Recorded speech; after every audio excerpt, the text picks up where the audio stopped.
ఇప్పుడు నేను సూటిగా గౌరవ మాజీ ముఖ్యమంత్రి గారిని, పులివెందుల ఎమ్మెల్యే గారిని ప్రశ్నిస్తున్నా. 5 సంవత్సరాల్లో మీరు తీసుకొచ్చిన పెట్టుబడులు ఎన్ని గ్రౌండ్ అయినాయి?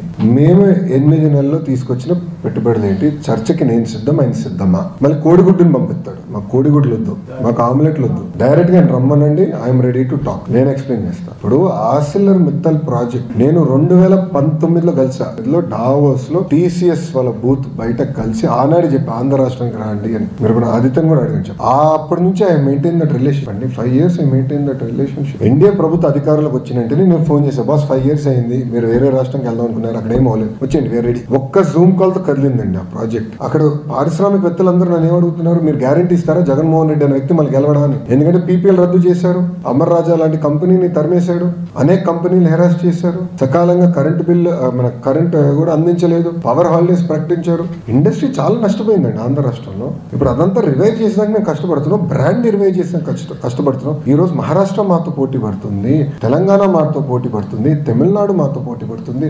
ఆ కేరళ మంత్రి కూడా డావోస్ కి వచ్చి పెట్టుబడుల కోసం అంటే రాష్ట్రాన్ని ప్రమోట్ చేసినాక పోటీ పడుతున్నారు. వాళ్ళు ప్రమోట్ చేయకూడదా మేము రాష్ట్రాన్ని? It is our responsibility, we will promote. అని మీరు చూస్తారు కదా రాబోయే 12 నెలల్లో ఎలాంటి పెట్టుబడులు రాబోతున్నాయి, ఎక్కడ వస్తాయో మీరు చూస్తారు కదా. But I'm ready for the discussion, debate. 5 సంవత్సరాలు ఆయన ఏం తీసుకొచ్చాడు, 8 నెలలు మేము ఆయన తీసుకొచ్చిన 2x పెట్టుబడులు మేము తీసుకొచ్చాం.